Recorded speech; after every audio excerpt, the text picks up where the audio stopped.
পাবনার ঈশ্বরদীতে সদ্যজাত ৮টি কুকুরছানা বস্তায় ভরে পুকুরে ডুবিয়ে মেরে ফেলার ঘটনা সামাজিক যোগাযোগ মাধ্যমে এখন বেশ আলোচিত।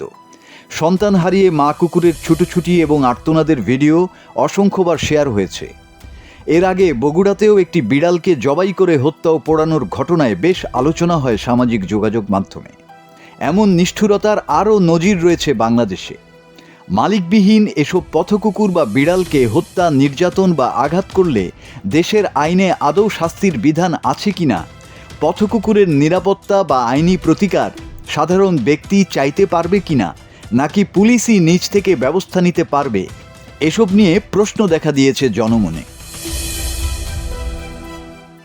বাংলাদেশে প্রাণী নির্যাতন সম্পর্কিত প্রায় ১০০ বছরের পুরনো ১৯২০ সালের the cruelty to animals act বাতিল করে প্রাণীর প্রতি নিষ্ঠুরতা প্রতিরোধ ও সদয় আচরণ প্রদর্শনের লক্ষ্যে ২০১৯ সালে প্রাণী কল্যাণ আইন প্রণয়ন করা হয়।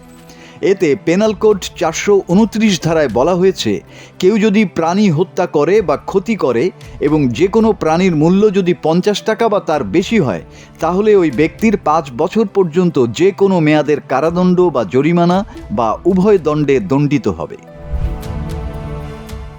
এই আইনের অধীনে সংগঠিত অপরাধ নন কগনিজেবল বা অআমলযোগ্য এবং জামিনযোগ্য। পোষ্য এবং মালিকবিহীন দুই ক্যাটাগরিতেই প্রাণীকে ভাগ করা হয়েছে এই আইনে যেসব কুকুর বা বিড়াল পোষ্য নয় এমন প্রাণীকে কেউ যদি হত্যা করে তবে সেটা হবে অপরাধ। এই অপরাধের শাস্তির বিধানও আছে। প্রাণীর প্রতি কি আচরণ নিষ্ঠুর হিসাবে বিবেচনা করা হবে তা এই আইনের ৬ ও ৭ ধারায় উল্লেখ করা হয়েছে।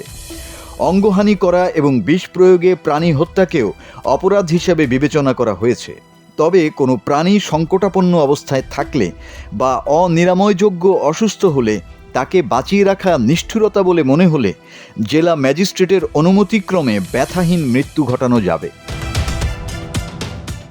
এই আইনের অধীনে প্রাণীর প্রতি যেসব অপরাধের কথা বলা হয়েছে, ভ্রাম্যমাণ আদালত বা মোবাইল কোর্টও সেগুলোর বিচার করতে পারবে।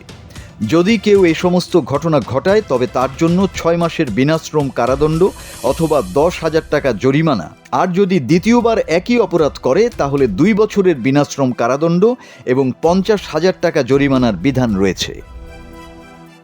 মাসুদ হাসান, বাংলা টিভি।